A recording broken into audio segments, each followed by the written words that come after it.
¿Alguna vez se han puesto a pensar qué es lo que certifica que nosotros somos parte de la familia de la fe en Cristo Jesús? ¿Alguna vez se han puesto a pensar qué es lo que certifica que nosotros seamos o no parte de esa familia de la fe?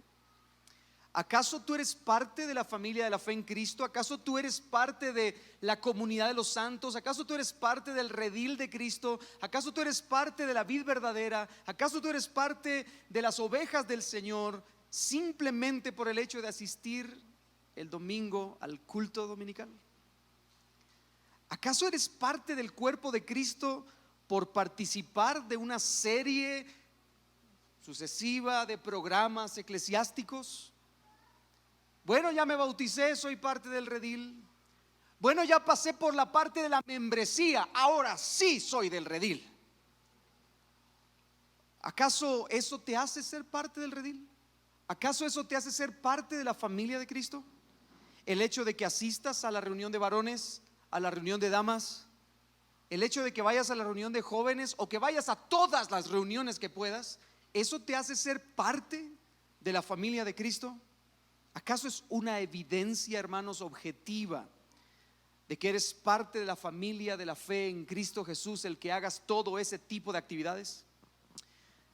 Amados hermanos, a través del relato que estaremos estudiando el día de hoy, yo quisiera que juntos nos persuadiéramos, y especialmente persuadirte a ti de parte del Señor, a pensar que existe una cosa, hermanos, que para Jesús es una importante evidencia de que somos o no somos parte de la familia de Cristo.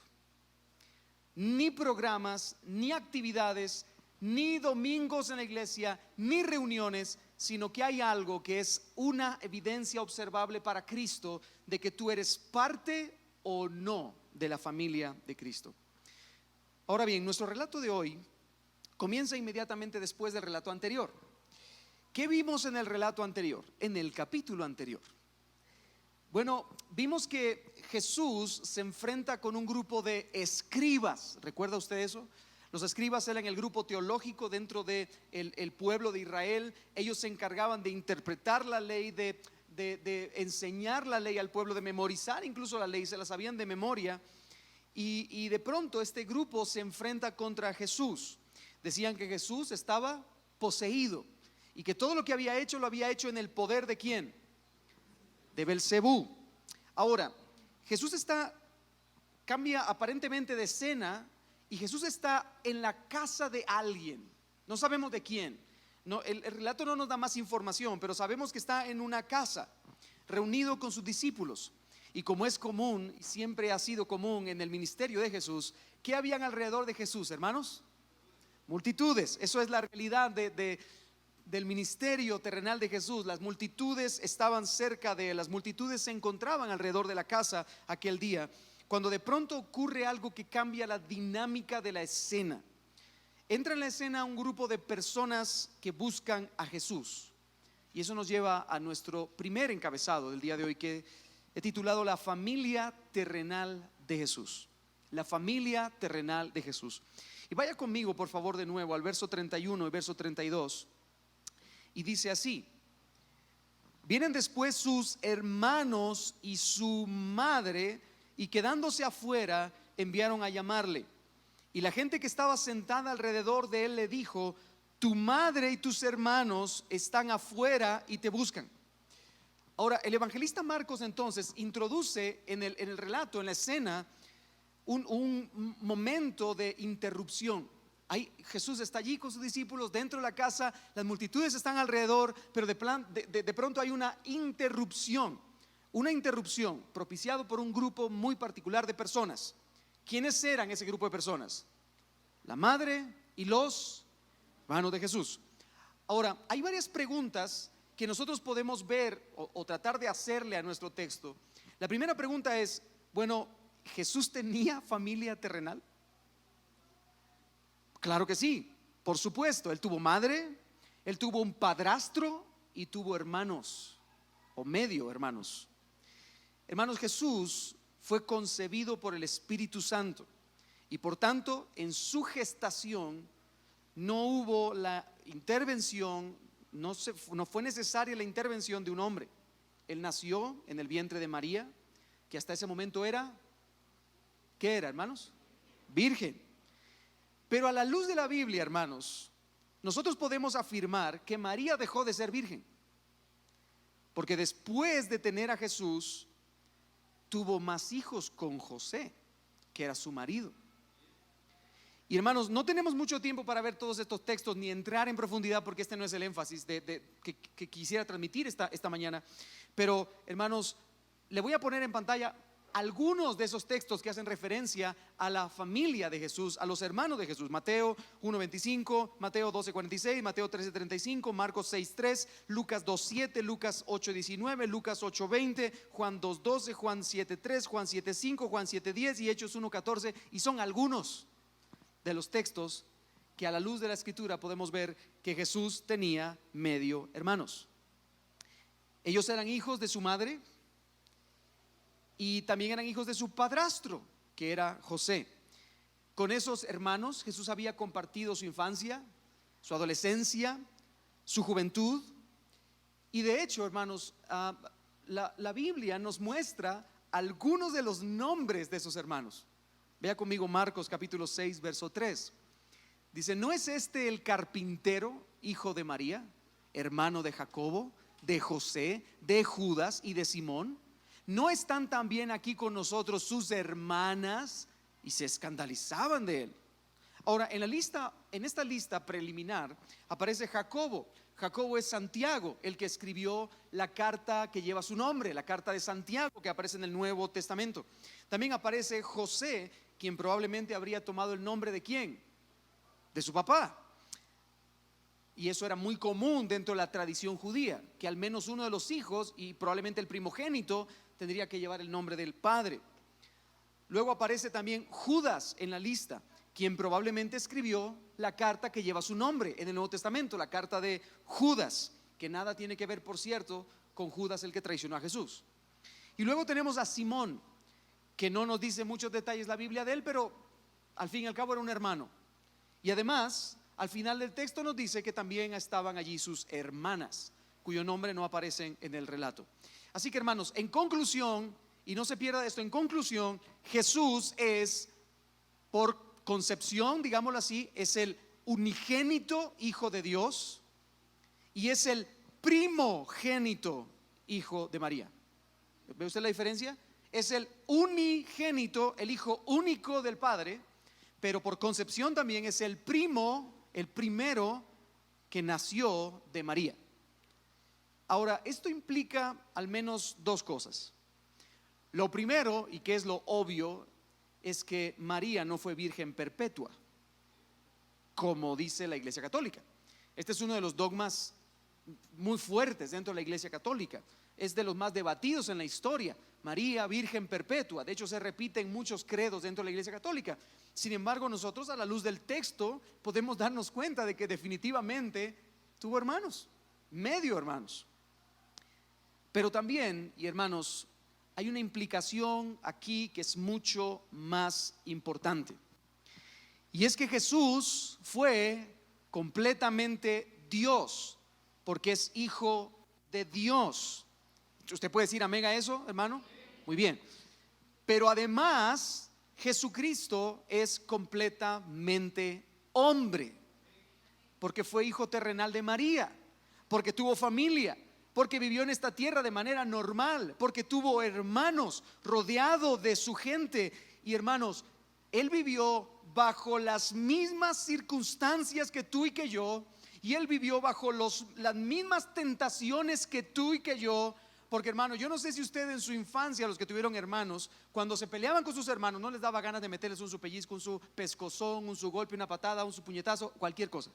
¿Es verdad o no es verdad? Y esa es una realidad objetiva que nosotros vemos en las familias. Sin embargo, hermanos, Jesús entonces sufrió, digámoslo así, o atravesó las mismas circunstancias que nosotros y las mismas tentaciones que nosotros. Sin embargo, Él fue perfecto. y vivió sin pecado. Qué gran diferencia, ¿no es cierto? Y hermanos, esto que yo estoy diciendo es una tremenda bendición para nosotros y debería de ser un punto central dentro de nuestra vida de iglesia. ¿Por qué razón? Porque hermanos, Él tenía que ser Dios para que su obra fuera perfecta, y Él es Dios. Pero al mismo tiempo Él tenía que ser hombre, y hombre perfecto y sin pecado, para que su sacrificio fuera válido a los ojos de Dios. Y Él lo fue. Él es nuestro mayor representante. Él es nuestro representante ante Dios. Él es el que toma a la raza humana de la mano y toma a Dios en la otra y los une. Bendito sea el nombre de nuestro Señor. Ahora hay una segunda pregunta dentro de nuestro texto también que podemos hacer, y es: ¿qué estaban haciendo sus hermanos allí? ¿Qué hacía su familia en ese lugar aquel día? Bueno, la semana anterior vimos que este texto está conectado con el verso 21. Y en el verso 21 nos dice que los suyos, y esa es una referencia a sus hermanos de manera particular, los suyos lo buscaban porque pensaban que estaba fuera de sí, que estaba loco, que había perdido la razón. Y hermanos, dijimos la semana pasada que no sabemos los porqués de esta situación, del por qué los hermanos de Jesús suponían que Jesús estaba loco. No sabemos los porqués. Podemos asumir algunos. Podemos decir, bueno, en primer lugar, quizá ellos escucharon cómo Jesús se oponía a los líderes religiosos. Y hermanos, eso es peligroso, porque todo aquel que se oponía a los líderes religiosos de Israel, ¿sabe cómo terminaba? Muerto. Entonces, eso es peligroso. Puede ser también que los hermanos de Jesús escucharon que Él se decía llamar a sí mismo el Hijo del Hombre que podía perdonar pecados. Y hermanos, eso sonaba a blasfemia. Eso suena a blasfemia. Yo sí me he criado con Él, lo he visto, nunca lo he visto pecar, nunca lo he visto hacer cosas malas, siempre lo he visto bien centradito. Mi hermano es una muy buena persona. Mi mamá dice de él que es el Hijo de Dios, pero yo no sé, no sé hasta qué punto. O sea, o sea, lo veo y no lo creo. Quizá no, es que me crié con él, pues. No sé si me explico. Entonces, muy probablemente ellos pensaban eso, tenían esa idea, porque sonaba blasfemia. En tercer lugar, puede ser que también ellos escuchaban cómo se relacionaba con los pecadores.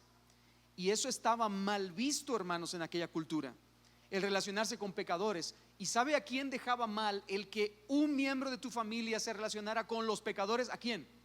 A la familia. Entonces ellos también como estaban preocupados por eso. O quizá en cuarto lugar, ellos habían escuchado sus enseñanzas, que eran demasiado conflictivas y directas, y eso traería muchos conflictos. Pero sea como fuere, hermanos, ellos estaban allí con un propósito. Él está inestable mentalmente, así que hay que llevárnoslo, nos lo tenemos que llevar. Ahora yo le invito, hermano, a que usted pueda entrar conmigo en ese momento, por favor, que entre en la escena, que se zambulla en la escena de la historia. Jesús está dentro de la casa, está comiendo, seguramente se la está pasando bien con sus discípulos, Él está comiendo. Quizá Pedro está contando una experiencia, Juanito está tratando de matar samaritanos, ¿verdad? Y etcétera, etcétera, ¿verdad? Pero todos están platicando, y en medio de la conversación también alrededor de la casa hay multitudes, como es habitual. Multitudes están alrededor de Jesús, no lo dejan ni a sol ni a sombra, y probablemente hay docenas de personas a la puerta. Nadie entra, nadie sale. De pronto la madre y los medio hermanos de Jesús entran en la escena, y al no poder entrar por la cantidad de personas que había alrededor, ellos empiezan a correr la voz entre la multitud: Yusef, dile a Jacobo que le diga a Obed, que le diga a Jaimito, que le diga a Jesús que su familia está esperándole aquí afuera, que por favor venga. Maestro, tu madre y tus hermanos están fuera y te buscan. Y de boca en boca empieza a pasar ese mismo mensaje. Yo quiero que usted se piense: multitudes están alrededor, quizá Jesús se la está pasando bien, tranquilos, platicando con sus discípulos, y de pronto uno empieza a decirle a otro: mira, y de uno al otro, finalmente llega el llamado a los oídos de Jesús. El llamado es: maestro, tu madre y tus hermanos están afuera y te buscan. Y yo quiero que usted piense en eso. Sea por un momento usted uno de los discípulos que está sentado enfrente de Jesús. Maestro, tu madre y tus hermanos están afuera y te buscan. Y cuando llega el llamado a los ojos de Jesús, Él se detiene y hace una pregunta: ¿quién es mi madre y quiénes son mis hermanos?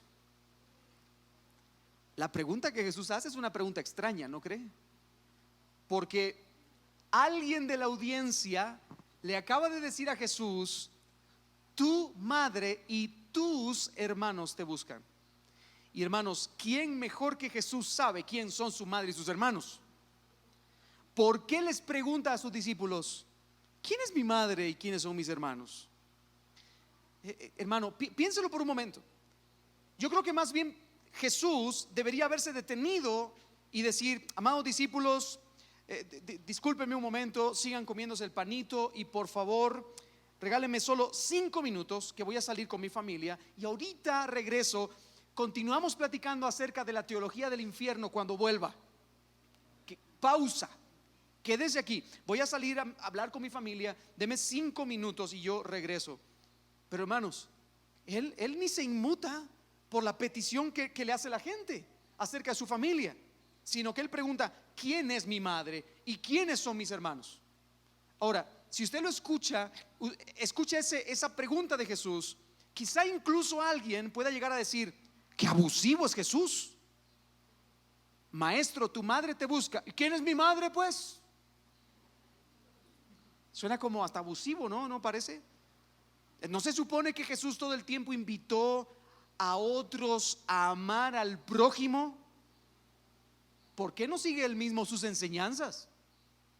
¿Por qué no come del pan que Él le da a todos los demás? Ahora bien, hermano, yo quiero dejar en claro que Jesús con esta pregunta en ningún momento quiso tratar con desprecio a su familia. En ningún momento se comportó con abusivez. En ningún momento menosprecia el hecho de que ellos estén afuera. De hecho, si usted recuerda, en la cruz Jesús mira a Juan y mira a su madre y le dice: Juan, he ahí tu madre. Y dice el texto que la vio con amor. Es en el corazón de Jesús, del hijo primogénito de su madre, el corazón natural, carnal, digámoslo así, de Jesús, estaba el deseo de amar a su madre y de cuidarla aún en la ausencia de él como hijo. Así que le dice a Juan: te la encargo. Así que no podría ser una abusivez. No se trata de un momento de menosprecio, y mucho menos quiere decir que Jesús no amara a su familia terrenal. Sí la amó. 2 de sus hermanos terminaron siendo líderes importantes dentro de la iglesia. Pero entonces, ¿qué pasó? ¿Qué pregunta es esa? El pastor John MacArthur escribe o comenta este texto y dice lo siguiente: Jesús no mostraba falta de respeto o antagonismo hacia su madre y sus hermanos, a quienes amaba sinceramente. Jesús simplemente utilizó esta interrupción en la vida real para enseñar una verdad espiritual trascendental a sus seguidores que se hallaban reunidos alrededor de él. Jesucristo quería enseñarles una verdad trascendental. ¿Y cuál es esa verdad? Bueno, la respuesta nos lleva a nuestro segundo encabezado, y de hecho este es el centro de nuestro texto, que es la verdadera familia de Jesús.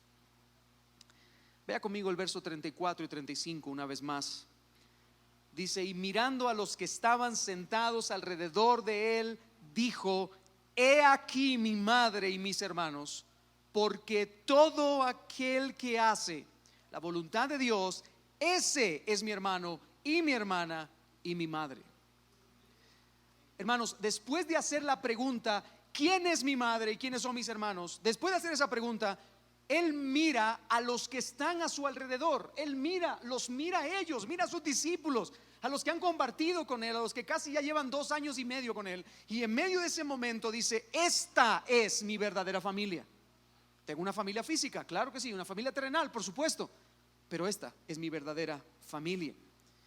Y seguramente, hermanos, bajo la extraña mirada y la sorpresa de un grupo de judíos, y yo quiero que usted se meta en el contexto de ellos, porque es un grupo de judíos para los cuales la familia terrenal es sumamente importante. Una de las cosas más importantes que hay para un judío es su familia. Muy importante. Ahora, ustedes piensen por un momento, no, dice Jesús, los mira, ustedes son mi familia. ¿Cómo? Nosotros nos decimos comúnmente, hermano, ¿qué tal? ¿Cómo está? Hermano, Dios le bendiga, hermano. Ese hecho de hermano ha perdido incluso tanta fuerza dentro de nuestro entorno que ya suena como hasta gastado. Hermano, ¿qué tal? Nos vemos, hermano. Hasta luego, hermano. Que le vaya bien, hermano. Adiós, hermano. Hermano, hermana. Es como, ya no tiene el sabor. Pero Jesús les está llamando literalmente a ellos hermanos. A los que están cerca de Él les está llamando familia. Y ahora Jesús les presenta la razón del por qué ellos son su familia. Y Él empieza diciendo esta siguiente frase, y mantengámonos ahí en el texto. Él dice, porque todo aquel, y hagamos una pausa, detengámonos aquí en esta frase, porque en el original la frase todo aquel puede traducirse como cualquiera. Literalmente, cuando yo digo porque todo aquel, es como si Jesús estuviera diciendo porque cualquiera que, ¿sí? Cualquiera. Y hermanos, cualquiera es una palabra inclusiva. Es una palabra inclusiva. Aquí está la razón de Jesús de quiénes son sus familiares, pero esta es una palabra que incluye, es una palabra inclusiva que abarca a quiénes. Bueno, a cualquiera. Al blanco, al negro, al rojo, al moreno, al amarillo, al varón, a la mujer, al viejo, al joven, al rico, al pobre, al siervo, al libre, al educado, al ignorante, al judío, al gentil. Cualquiera es cualquiera. Cualquiera. Eso quiere decir que cualquiera puede pertenecer a la familia de Jesús. Cualquiera, hermano. Sin embargo, al mismo tiempo, es una palabra exclusiva, porque la palabra termina diciendo cualquiera o todo aquel, y luego que dice todo aquel que. Esa palabra que nos da una razón, nos muestra quiénes son los que van a pertenecer a esa familia. Puede pertenecer cualquiera, blanco, negro, rico, pobre, alto, chaparro, moreno, delgado, gordo, cualquiera, pero cualquiera que haga algo, cualquiera que cumpla con un requisito. Existe algo, existe un excluyente para ser o para no ser parte de la familia de Cristo. O sea, no se trata de que cualquiera que venga a la iglesia es parte de la familia de Cristo. No se confunda, hermano. No, cualquiera que venga a la iglesia será recibido y será amado y será tratado con respeto, pero se le llevará a este punto excluyente, porque hay un punto exclusivo dentro de este texto. Jesús dice todo aquel, cualquiera, ¿y qué dice después? Que hace la voluntad de Dios. Esa es parte de mi familia, dice Jesús. Hermanos, el planteamiento del Señor es que la única relación que de verdad importa para el reino de los cielos no es la relación física, sino la relación espiritual. Por ejemplo, ¿por qué la membresía dentro de una iglesia no se hace de manera familiar, sino personal? Porque, hermanos, el evangelio es personal. O sea, yo no puedo decir, bueno, porque piénselo de esta manera. Imagínese que un miembro de la familia se va, los demás se va de la iglesia, se va, digamos que ya no quiere estar en la familia de la fe cristiana, demostrando así que nunca lo fue, y entonces se aparta del Señor. Por esa razón, ¿el resto de su familia debería también irse y apartarse del Señor? No, porque, hermanos, al final se trata de no una familia física o carnal, sino que en el reino de Dios lo más importante es la relación espiritual, la familia de la fe. En otras palabras, y permítame decírselo de esta manera, la verdadera familia de Cristo es la familia espiritual, que está conformada por cualquiera de aquellos y solo por aquellos que hacen, ¿qué cosa? La voluntad de Dios. Y hermanos, y ese es el punto de nuestro texto. Y ese es el punto de la enseñanza bíblica que Jesús quiere transmitirnos aquí. Esa verdad Como decía MacArthur, esa verdad espiritual trascendental que Cristo quiere transmitir es que la verdadera familia de Cristo es la familia espiritual que está formada por aquellos que hacen la voluntad de Dios. Ese es el punto. Ese es el punto central. Y eso es con lo que yo quiero que usted se vaya en mente el día de hoy. La verdadera familia de Cristo es la familia espiritual que está formada por aquellos que hacen la voluntad de Dios. Ahora bien, ¿qué pregunta podríamos hacernos nosotros al ver esta declaración de Jesús? ¿Qué piensa usted? Se lo vuelvo a repetir. Jesús dice: todo aquel que hace la voluntad de Dios, ese es mi hermano, mi hermana y mi madre. ¿Qué pregunta podríamos hacer? ¿Cuál es la voluntad de Dios? ¿Qué es hacer la voluntad de Dios? Porque yo quiero saber. O sea, querido pastor, usted dijo en la introducción del mensaje que no se trata de ser parte de una reunión dominical, o no se trata de ser parte de una reunión particular de la iglesia, no se trata ni siquiera de ser parte de la membresía o de bautizarse. Entonces, ¿de qué se trata? Bueno, de hacer la voluntad de Dios. Muy bien, qué alegre, qué gozo, qué alegría. Pero ¿y qué es eso? O sea, dígame, porque yo necesito saberlo. Bueno, creo que nos ayudaría mucho el poder ver el texto paralelo en esta historia en el Evangelio de Lucas. En Lucas capítulo 8 verso 21, Lucas nos amplía la idea. Dice: mi madre y mis hermanos. Es la misma escena, solo para que usted no se pierda. Está la misma escena, está pasando lo mismo, y Jesús le dice a sus discípulos: mi madre y mis hermanos son los que oyen la palabra de Dios y la hacen. Eso es hacer la voluntad de Dios. Oír la palabra de Dios y hacer la palabra de Dios. Ahora, se trata, hermanos, de oír la palabra de Dios que ha sido hablada por medio de Cristo, quien es la máxima revelación de la palabra de Dios. Dice el libro de Hebreos capítulo 1: en otro tiempo y en otros momentos de la historia, Dios nos habló a través de los profetas a nuestros padres, pero hoy el idioma que Dios ha utilizado para hablarnos es Jesucristo. Y literalmente lo dice con esas palabras, porque Él dice: Dios nos ha hablado en Cristo, en su Hijo. O sea, el idioma que Dios ha utilizado es Jesús. Así que vuelvo a repetir, hermanos, se trata de oír la palabra de Dios que ha sido hablada por medio de Cristo, que es la máxima revelación de Dios. Y luego, ¿qué? Poner la palabra por obra, practicarla, hacerla, hermano. Se trata de oír lo que Cristo vino a enseñarnos y luego obedecer. ¿Me sigue, hermano? Ese es el punto central de quien pertenece a la familia de Cristo. ¿Quieres saber tú qué te hace parte de la familia de Cristo? Muy bien, lo que te hace parte de la familia de Cristo es oír las palabras de Cristo y obedecer las palabras de Cristo. Eso es, nada más.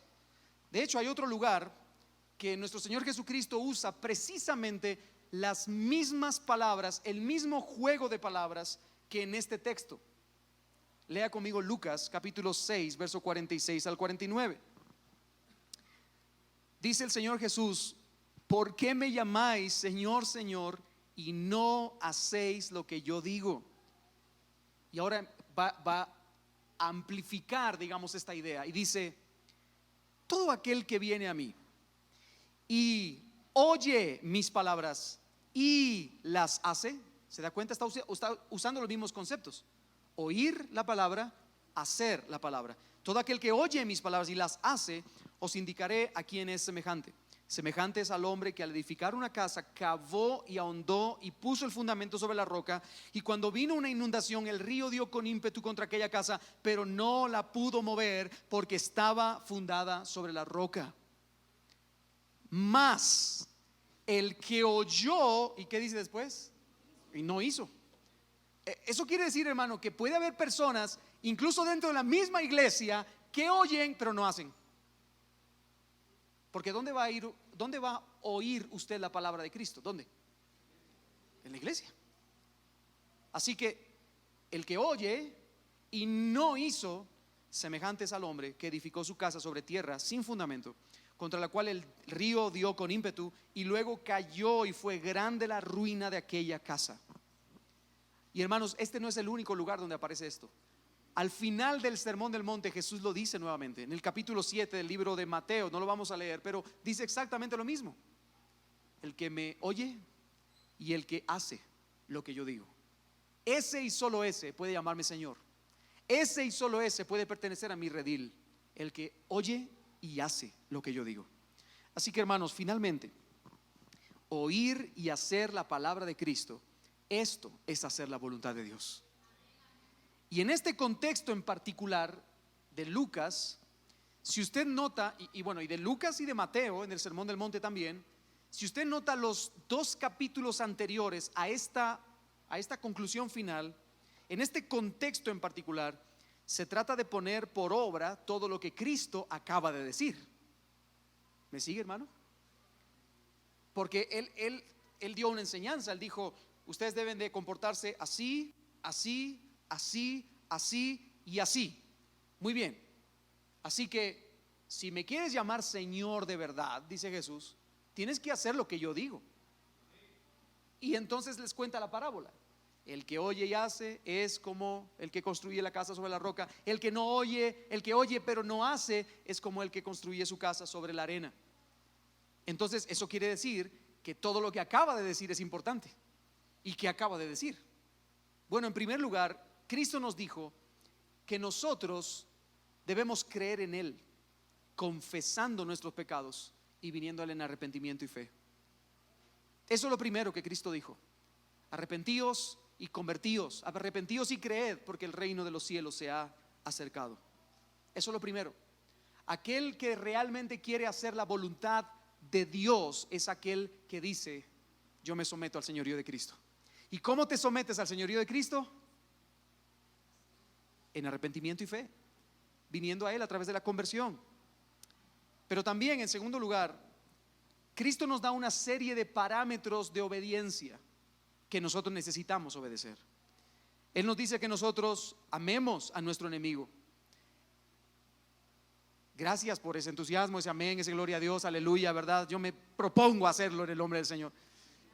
Debemos amar a nuestros enemigos, hermanos, a los que nos ultrajan, a los que nos persiguen, a aquellos que burlándose de nosotros dicen toda clase de mentiras contra nosotros. Bienaventurados seréis cuando por causa del Señor os hagan todo eso. Pero ¿y qué debo hacer con ellos? Ámalos. ¿Qué más debo hacer? Yo debo bendecir a aquellos que tratan de buscar mi mal. Yo debo bendecir, debo decir palabras buenas acerca de ellos. ¡Qué ingratos, hijos del diablo! No, eso no son palabras buenas, no son palabras de bendición. Hermano, también Jesucristo nos dijo que yo no debo juzgar para no ser juzgado. Y obviamente está hablando de un contexto de hipercriticismo. El hecho de no señalar con una conducta crítica o hipercrítica y constante a otros. Además, Jesucristo me manda a no condenar a otros. Ese hermano el infierno le está esperando. Eso es condenar a otro. Debemos ser misericordiosos también, dice el Señor Jesucristo, justo un par de versículos antes de esto.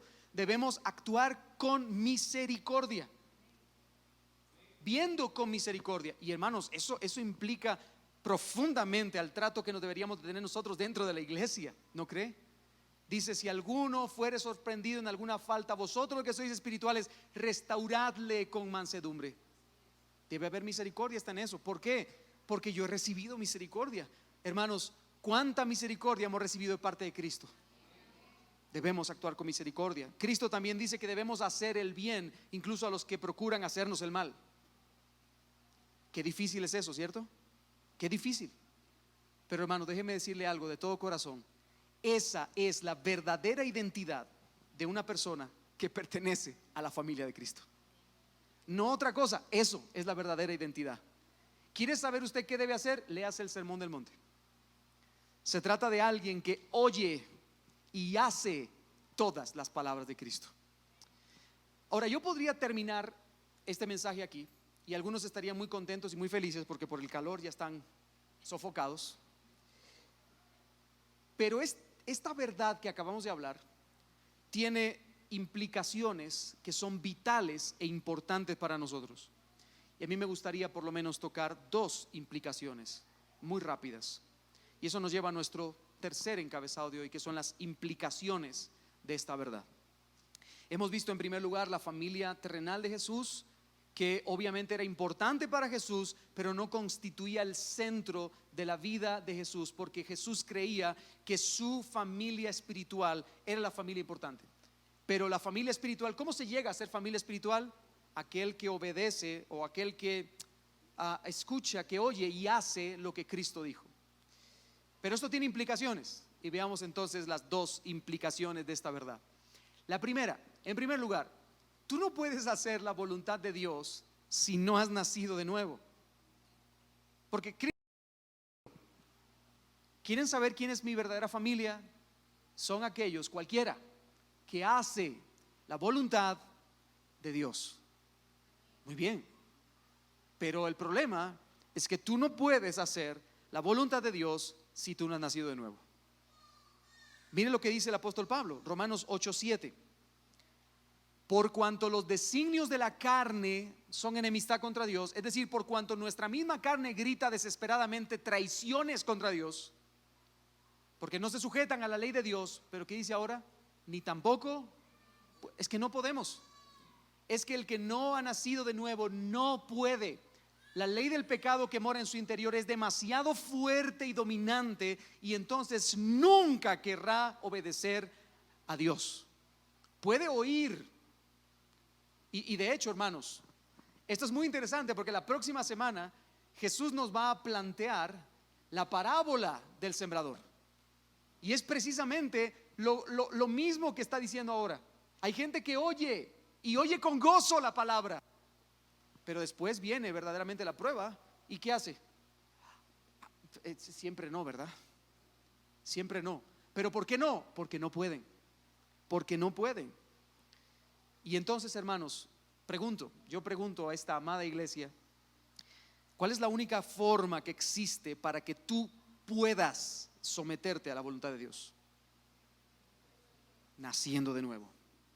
En Ezequiel 36, 26 y 27 dice el Señor proféticamente: os daré corazón nuevo y pondré espíritu nuevo dentro de vosotros, y quitaré de vuestra carne el corazón de piedra. Y si usted se da cuenta, aquí todo lo está haciendo Dios.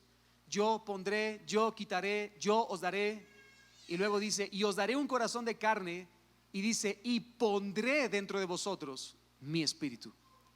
Y haré, sigue siendo el Señor el que está haciendo la obra, y haré que andéis en mis estatutos, y que guardéis mis preceptos, y que los pongáis por obra. Si una persona no ha nacido de nuevo, no tiene el Espíritu de Dios morando en su interior, y por lo tanto no puede. Es imposible, por más que te esfuerces. Por lo tanto, hermanos, y escarbando un poco más en el concepto que Jesús nos da, la persona que pertenece a la familia de Cristo es aquella y solo aquella que primeramente ha nacido de nuevo. Y ahora yo quiero dejar algo muy en claro: yo no puedo hacerte nacer de nuevo. Y déjame decirte otra cosa que es más importante todavía: y tú tampoco puedes hacerte nacer de nuevo. Porque si te das cuenta, el texto dice: y pondré, y haré, y pondré dentro de vosotros, y haré que andéis en mis estatutos, y os daré. Es Dios el que lo hace. Yo no puedo, ni tú puedes también. Es el Señor el que lo hace. Ahora, al final, ese momento de nacer de nuevo, ese precioso momento, lleva dentro de sí también un proceso que le llamamos la conversión. Y la conversión es básicamente venir a Cristo en arrepentimiento y fe. Y cuando tú vienes a Cristo en arrepentimiento y fe, ahora sí, lleno del Espíritu Santo, eres capacitado para obedecerlo. Eres capacitado para vivir para la gloria de Dios. Eres capacitado no solo para oír, sino para hacer lo que Cristo manda. Por esa razón, no puedes identificarte a ti mismo como cristiano, como parte de la familia de Dios, si tú realmente de corazón no has venido a Cristo en arrepentimiento y fe. No puedes identificarte a ti mismo como parte del redil del Señor si realmente tú no has corrido desesperado a Cristo. Por eso, y por si alguien realmente en este lugar aún no ha corrido y se ha refugiado en Cristo, ¿qué estás esperando? Cristo es lo más importante. Tú no puedes vivir tu vida sin Cristo o fuera de Cristo. No puedes hacerlo. ¿Por qué razón? Porque Cristo vino a este mundo, murió por nuestros pecados, se entregó en una cruz a morir para darnos a nosotros vida por medio de la vida que Él merecía, y cargando la muerte que nosotros merecíamos por nuestro pecado, porque somos pecadores. Pero si tú te refugias en Él y te abrazas a Él por medio de la fe, entonces tienes vida eterna. Y solo así tú puedes entonces oír y hacer. La segunda implicación de este texto, y hermano, de verdad, esta implicación me costó mucho. De verdad, teológicamente hablando, esta fue para mí la más difícil. Hacer la voluntad de Dios se trata de hacer la voluntad de Dios. Otra vez, hacer la voluntad de Dios se trata, no lo vamos a maquillar. No, es que hacer la voluntad de Dios es que tú quizá, tal vez. No vamos a maquillarlo. Hacer la voluntad de Dios es hacer la voluntad de Dios. Hermanos, se trata de vivir una vida de obediencia. Todo el tiempo, vivir una vida de obediencia. En otras palabras, se trata de alguien cuyo fruto es evidente. Se trata de alguien que exhibe un fruto verdadero de justicia a través de la obediencia. Se trata de alguien que evidencia a través de lo que hace su salvación. No se trata de que te salvas por causa de lo que haces. Se trata de que por cuanto has sido salvado, tú debes hacer. Hermanos, se trata de alguien que tiene a Cristo por Señor y que se somete al reino de Cristo, y que por la gracia de Dios y por el poder del Espíritu Santo. ¿Oyó bien eso? Porque cuánto nos encanta hablar del poder del Espíritu Santo, ¿no es cierto? Que el poder del Espíritu por aquí, que el poder del Espíritu por allá. Pero hermanos, realmente el Espíritu Santo obra en nuestro interior con poder de lo alto al llevarnos al carácter de Cristo, al llevarnos hacia la santidad, al llevarnos hacia la obediencia. La vida de Dios mora en nuestro corazón. El Espíritu Santo vive en nosotros, y entonces vivimos nuestra vida dando fruto, y un fruto verdadero, mostrando el carácter como el de Cristo, evidenciando que Cristo ha hecho grandes cosas en nosotros, por nosotros. Y entonces la gente puede ver y puede decir: este tiene algo diferente. ¿Qué tiene? Que es parte de la familia de Cristo. Eso es lo que tiene.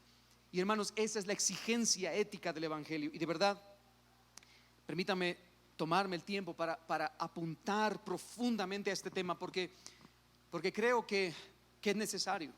Hermanos, el Evangelio no solo consiste en decir que eres salvo por gracia y a partir de ahora vivir como quieras. Y eso es lo que se ha enseñado en la iglesia por muchos años. La iglesia cristiana tiene un desequilibrio. Por una parte tiene a los legalistas rigurosos que te dicen: si no haces, tú entonces pierdes tu salvación. Si no haces, tú no eres cristiano. No se trata de hacer para obtener. Pero por el otro lado, en la balanza, dentro de la iglesia hay un grupo de, llamémoslos como antinomianos, anti-ley, ¿verdad? Es como, vivimos en un periodo de gracia, nos hemos convertido, hemos venido a Cristo en arrepentimiento y fe hace 200 años, y ahora voy a vivir como quiera. No importa si de todas maneras Dios me ama y tiene un plan maravilloso para mi vida. Hermanos, eso es hipergracia, y eso es una herejía. El Evangelio de Cristo no quita las leyes divinas, al contrario, las amplifica. Siempre las amplifica. Oísteis que fue dicho: no cometerás adulterio. Muy bien, ¿cuántos en este lugar de hecho en nuestra vida práctica no hemos cometido adulterio? Muy bien, déjame decirte algo más, porque Cristo amplificó la ley. La ley dice, la ley de Cristo: si tú ves a alguien codiciándolo en tu corazón, ya cometiste adulterio. ¿Se da cuenta cómo no es de quitar la ley? Al contrario, es amplificar la ley. Oísteis que fue dicho, no matarás. Pero yo os digo, cualquiera que le diga idiota a su hermano es reo del infierno. ¿Se da cuenta? ¿Por qué? Porque lo mataste. Lo mataste con tus palabras. Ya no solamente se trata del mandamiento, sino ve cómo Cristo amplifica el mandamiento. ¿Se da cuenta de eso? Hermanos, una vez más, el evangelio de Cristo no quita las leyes divinas, las amplifica, las amplifica. Así que ahora, hermano, ahora que eres salvo, y por cuanto eres salvo, vive de acuerdo a las exigencias de Cristo. Vuelvo otra vez a la implicación. Hacer la voluntad de Dios se trata de hacer la voluntad de Dios. No le busques más vueltas. Hacer la voluntad de Dios se trata de hacer la voluntad de Dios. Vivir de acuerdo a las exigencias de Cristo. Como dijo el apóstol Pedro, hermanos, en su primera carta, por cuanto nuestro Dios es santo, ahora nosotros en Cristo debemos ser santos en toda nuestra manera de vivir. Si Dios es santo y ahora tú has sido pasado al pueblo de los santificados, vive de manera santa en toda tu manera de vivir. Y eso engloba muchas cosas, hermanos. Engloba muchas cosas y no podríamos detenernos en este momento en hablar de todas y cada una de ellas, pero esencialmente, hermanos, significa que yo debo de vivir en obediencia, que debo de vivir una progresión en mi vida en santificación. Tú no puedes llevar 2, 3, 5 o 10 años dentro de la familia de Cristo siendo cristiano y continuar teniendo las mismas actitudes y los mismos pecados evidentes y visibles que tenías cuando estabas fuera de Cristo. No se puede. No se puede. Debe haber una progresión en tu vida. Eso es a lo que nos manda la palabra del Señor. Porque, hermanos, aquel que está en Cristo no solo oye y pellizca lo que quiere, no solo oye y escoge lo que más le gusta, no solo oye y viene y dice esto sí, esto no, esto sí, esto no. No, ¿ha visto usted a los niños que son como melindrosos en la comida? ¿No los ha visto? Yo tengo uno. Y usted le pone un plato de comida que está mezclado con un montón de cosas y no se lo come. A las muy malas se los separa.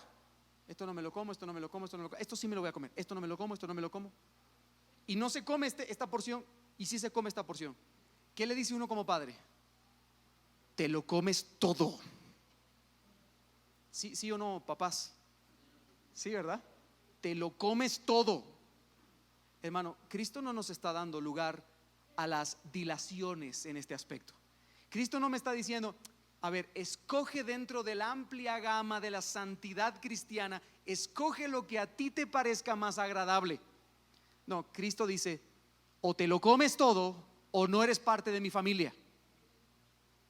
¿Me explico, hermanos? Esa es la realidad. Hermanos, nosotros debemos no solo oír y escoger, sino oír y hacer. Ese es el mandato, oír y hacer. Esa es la identidad de alguien que es parte de la familia de Cristo. Oye y hace. Y este es el centro de este pasaje, y este es el llamado de Cristo para nosotros. Debemos someternos, hermanos, a la voluntad de Dios revelada en Cristo. Y si bien es cierto que no vamos a obedecer perfectamente, pero sí debemos obedecer sincera y deleitosamente. Nuestra obediencia no será perfecta, nunca será perfecta. Y el que diga que sí, está mintiendo y está desobedeciendo entonces. Así que nunca será perfecta nuestra obediencia, pero nuestra obediencia debe ser sincera y deleitosa. Señor, yo quiero obedecerte en todo lo que tu palabra me diga. De pronto y me equivoco un día, perdóname, Señor, perdóname, porque yo de verdad quiero obedecer todo lo que tu palabra me diga. Perdóname, Señor. Pero el Sermón del Monte no termina solamente amplificando la ley. El Sermón del Monte termina con un llamado al descanso, porque Él dice, y lo dice en Lucas y lo dice en Mateo 7, el sermón termina con estas palabras: pedid y se os dará, buscad y hallaréis. Y hermanos, cuán equivocados a veces estamos cuando interpretamos ese texto, porque ese texto está en un contexto particular, y el contexto particular es que Cristo dice: si vosotros siendo malos sabéis dar buenas dádivas a vuestros hijos, cuánto más vuestro Padre, eso quiere decir que ya estáis en Cristo, ya sois parte de la familia de Cristo, ¿no es cierto? Vuestro Padre os dará de su Espíritu cuando le pidáis. Hermano, yo necesito del Espíritu, y esto es un consuelo, porque si Cristo me dijo que yo puedo pedírselo al Padre, es porque el Padre me dará de su Espíritu. No puedo obedecer perfectamente, pero puedo pedirle al Padre que me dé más gracia por medio de su Espíritu, para que cada día pueda obedecerle más. Así que, hermano, la verdadera familia de Cristo, la familia de la fe, está conformada por aquellos que hacen dos cosas. ¿Cuáles son esas dos cosas? Oyen y hacen. No está conformada por aquellos que vienen al culto el domingo. No está conformada por aquellos que participan de actividades evangélicas, que por cierto, con esto no le estoy diciendo que ya no vaya a venir, ¿verdad? Porque oír y hacer la palabra de Cristo también es participar de la iglesia, de la unidad corporativa en el cuerpo de Cristo, ser parte de la membresía, bautizarse, participar los domingos del culto al Señor, es parte también. Pero no significa que por hacer eso usted va a ser parte de la familia de Dios, sino solamente aquellos que hacen la voluntad del Padre. Y como hemos visto hoy, hermanos, esto contiene algunos ingredientes. Estoy ya cerrando con esto. El primer ingrediente es el nuevo nacimiento. Tú no puedes obedecer la voluntad del Padre, no puedes hacer la voluntad del Padre si no es a través de nacer de nuevo. También incluye el componente de vivir la vida en el Espíritu, porque es el Espíritu en nosotros el que nos impulsa a hacer la voluntad, a oír y a hacer lo que Dios dice. Pero finalmente yo creo que es el énfasis de este texto. También incluye el ingrediente de la responsabilidad humana, la responsabilidad personal. Cada uno de nosotros tenemos la responsabilidad, porque de verdad yo conozco gente que en su hipergracia dice cosas como: es que yo le pido a Dios que me cambie, pero Dios no responde. El Espíritu Santo no obedece al Espíritu Santo. Entonces no cambio, no salgo de esos pecados. No. Esto es un equilibrio. Dios es el que te santifica, pero tú eres el llamado a ser santo. Así que es tu responsabilidad. Es tu responsabilidad oír y hacer. El Espíritu Santo no lo va a hacer por ti, lo tienes que hacer tú. Así que, hermano, pidámosle hoy al Señor de su gracia para que nos fortalezca, para vivir de acuerdo al llamado de gracia que hemos recibido, viviendo en santidad, haciendo lo que Dios demanda de nosotros por medio de Cristo. Pero quiero terminar este mensaje solamente recordándole algo dentro de nuestro texto, y lo dejé a propósito al final para terminar con esto. Jesús, frente a la pregunta: maestro, te están buscando tu madre y tus hermanos, y él pregunta: ¿quiénes son mi madre y mis hermanos? Jesús dice que en ese momento, mirándolos, ¿qué hizo? Los señaló y les dijo: esta es mi familia, ellos son mi madre y mis hermanos. Hermano, bendito sea el nombre del Señor por esto que voy a decirle, pero el Señor conoce a los que son suyos. El Señor es el único que puede venir y señalarte y decir: tú eres mío. ¿Quieres saber quién es mi familia? Cristo dice: tú y tú. Él conoce a los que son suyos. Él es el buen pastor y sabe quiénes son sus ovejas. Él es el que sabe quiénes forman parte de su familia, de su redil. Y hermano, si nosotros somos parte de su familia, si somos sus ovejas, en sus manos estaremos seguros hasta el final.